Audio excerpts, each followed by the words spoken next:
Bonjour, je propose de parler des relations humaines sur des éléments de base qui sont importants.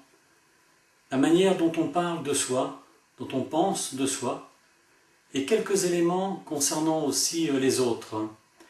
Et je propose de commencer par un texte que j'aime beaucoup. C'est Socrate et les trois tamis. Un jour, un homme aborde Socrate et lui dit « Écoute, Socrate, tu dois absolument savoir ce qu'a fait ton ami. » « Attends, as-tu passé ce que tu vas me dire au travers des trois tamis ?»« Trois tamis ?»« Oui, le premier est le tamis de la vérité. As-tu contrôlé toi-même ce que tu veux me dire, que ce que tu vas me dire est vrai ?»« Non, on me l'a raconté, mais... » « Bien, bien. Mais peut-être as-tu utilisé le deuxième tamis, qui est celui de la bonté. Même si ce que tu veux me raconter n'est pas certain, est-ce quelque chose de bienveillant? Non, pas précisément, au contraire. Essayons. Le troisième tamis, celui de l'utilité. Est-il utile de me raconter ce que tu as envie de me dire? Utile, non, pas vraiment. Eh bien, conclut en souriant le philosophe, si ce que tu veux me raconter n'est ni vrai, ni bon, ni utile, je préfère l'ignorer et je te conseille de l'oublier. Effectivement, on a tendance, naturellement, à imaginer des choses concernant les autres personnes. On a tendance facilement à juger, et je suis de ceux qui, pendant un temps, le faisaient assez facilement, où je voyais plus facilement le côté négatif des personnes, où je critiquais facilement. Et ça, il y a, je dirais, presque maintenant 30 ans. Et j'ai compris comment j'attirais aussi l'agressivité des autres personnes. Le fait que je les jugeais.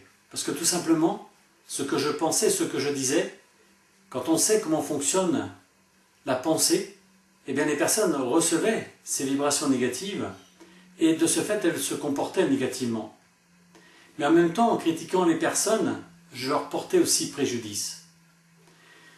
Souvent dans les groupes, je dis qu'il est important de faire très attention à ce que l'on pense, ce que l'on dit, car effectivement on peut provoquer du tort aux autres. Là aussi, j'ai mes propres repères, comme tu as tes propres repères. Il y a ce que l'on croit juste et bon, mais en réalité, que sait-on vraiment de ce qui est juste ou de ce qui ne l'est pas? Effectivement, ce qui va être bon pour moi ne le sera peut-être pas pour toi, et ce qui est bon pour toi ne le sera peut-être pas pour moi. C'est chacun qui, au niveau de son cœur, peut dire, voilà, telle chose est bonne pour moi, telle autre chose n'est pas bonne pour moi. Alors, j'invite chacun à éviter de porter un jugement sur l'autre, à le critiquer, à divulguer des choses qui sont plus ou moins vraies. Et là aussi, je crois qu'il est important, avant de parler de l'autre, de se dire, est-ce important ce que j'ai à dire? Est-ce que c'est vraiment juste? Est-ce que j'ai contrôlé ce que je vais dire? Là aussi, j'observe que souvent, on imagine une chose, et on peut parler à quelqu'un de ce qu'on a imaginé, pour que l'autre le transforme en vérité, pour que ça devienne vrai, dans le sens positif, mais aussi dans le sens négatif, avec toutes les conséquences que cela peut avoir. Mais je rappelle que dans les lois de cause à effet, quand on dit des choses qui ne sont pas justes sur l'autre, ça n'est pas sans conséquence pour soi. Effectivement, à partir du moment où on dit des choses qui ne sont pas justes, qu'on est dans la critique, et surtout si c'est souvent, et qu'on ne prend pas le temps de se pardonner éventuellement, eh bien, la personne qui va en subir les conséquences, en quelque sorte, c'est celui qui l'a envoyé. En clair, je suis responsable de ce que j'envoie, de ce que je dis, de ce que je pense, et tout ce que j'envoie va me revenir multiplié. Donc il est important de s'assurer d'être dans l'action juste. Là aussi, j'observe, à travers les personnes que je rencontre, et c'est des milliers que j'ai pu rencontrer, comment des personnes qui sont dans la bienveillance, dans la douceur, dans la joie, qui font attention aux mots qu'elles prononcent, eh bien elles attirent dans leur entourage essentiellement des personnes bienveillantes, douces, agréables, où il y a une amitié sincère, où il y a un amour sincère, où la relation est vraiment excellente et où il y a vraiment une aide qui se manifeste de part et d'autre, une grande gratitude, je dirais, où les personnes sont souvent dans le remerciement, dans l'aide aux autres. A l'inverse, je rencontre aussi des personnes qui se plaignent justement d'être agressées, de se retrouver avec des personnes plus ou moins agressives, effectivement, dans le cadre professionnel, du voisinage, ou aussi dans les relations que l'on peut avoir dans la vie courante, je dirais. Mais ça n'arrive pas par hasard. J'ai observé que plus je me critiquais, plus j'avais des pensées négatives vis-à-vis de moi-même, plus j'attirais des personnes négatives, mais plus aussi je critiquais les autres, plus je portais un jugement négatif, et plus effectivement aussi j'attirais des personnes qui étaient critiques à mon égard et qui me le disaient en face. Or là aussi, je rappelle toujours ces lois d'attraction, c'est que les choses n'arrivent pas par hasard. Et je rappelle, pour avoir été agriculteur, que quand on sème du blé, on récolte pas autre chose que du blé. Mais que si on sème des chardons, on ne va pas récolter non plus autre chose que des chardons. Je pourrais dire que le blé correspond à des pensées d'amour, des paroles d'amour, de bienveillance. Et donc, si on est vraiment dans le respect de l'autre, dans le non-jugement, eh bien, on va envoyer forcément de l'amour à ces personnes, elles vont se sentir considérées, reconnues, respectées, et par retour, elles vont faire la même chose. Ce sont les lois de cause à effet. Il est absolument impossible que si on émet des pensées d'amour, de recevoir de l'agressivité, verbale ou physique. C'est absolument impossible. Les personnes peuvent dire des choses négatives dans notre dos, comme je dis souvent, mais pour moi, les personnes qui ne sont pas capables de dire les choses en face, eh bien, c'est nul et non avenu. Maintenant, les personnes qui sèment des chardons, qui correspondent donc à la critique, ne peuvent pas recevoir autre chose que des critiques. Ce sont des lois basiques, des lois universelles.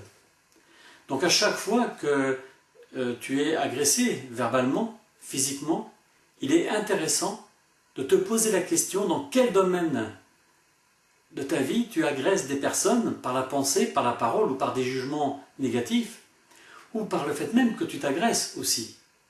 Je rappelle par exemple que si tu n'es pas à ta place professionnellement, bien il est possible que tu vas être agressé par des personnes parce que justement, c'est pour t'indiquer que tu n'es plus à ta place et qu'il serait bien d'écouter ton âme pour vivre ce que tu as à vivre.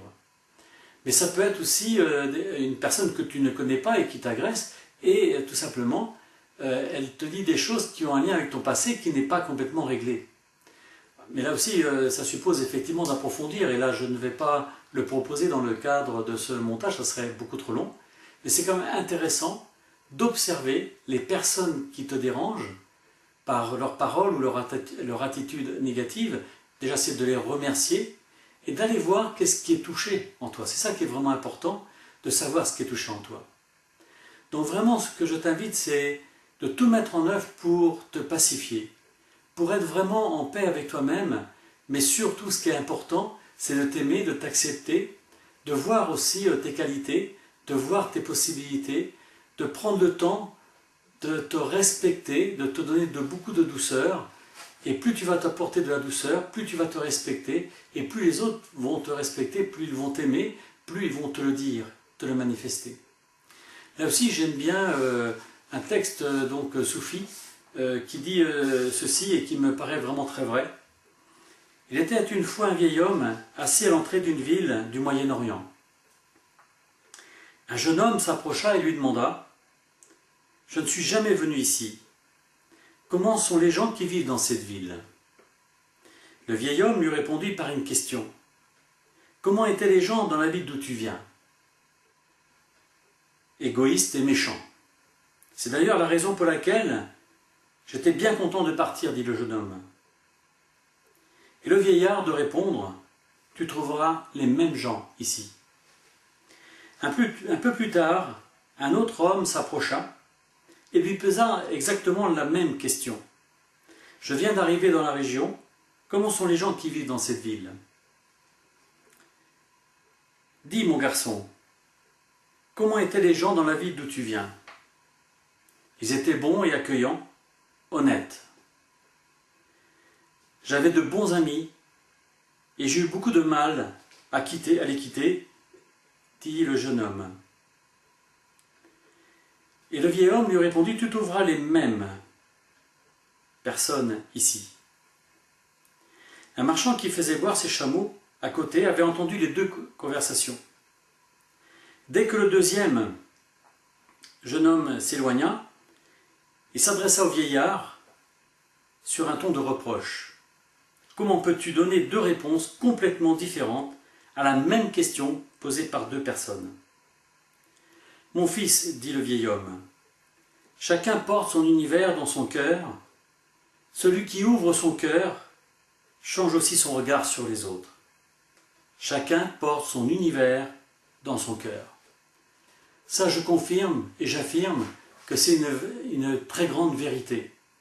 Oui, partout où tu iras, si tu aimes les personnes, si tu t'aimes toi-même, si tu vois le meilleur dans chaque être humain, si tu n'as que des jugements objectifs, eh bien sache que tu recevras la même chose.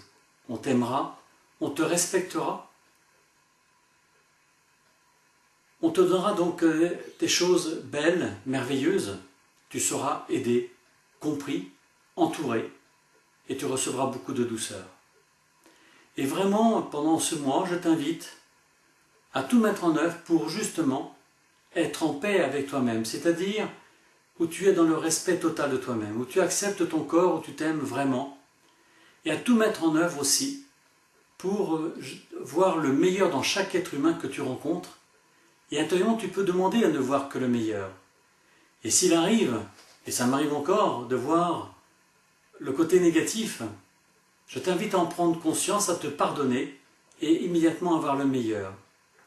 Et si tu n'arrives pas à voir une qualité ou plusieurs qualités, tu peux dire tout simplement « je reconnais en toi le meilleur ». Et si tu le fais sincèrement, au niveau du cœur, tu verras que progressivement tes relations vont nettement s'améliorer et que tout sera beaucoup plus agréable et la vie sera beaucoup plus confortable pour toi. Car quand on est bien avec tous les êtres, c'est vraiment ce qu'il y a de plus merveilleux. Et je dirais que les autres choses se règlent beaucoup plus facilement, que ce soit au niveau personnel, professionnel, affectif. Oui, je t'invite vraiment à faire cette démarche et je te dis à bientôt, au revoir.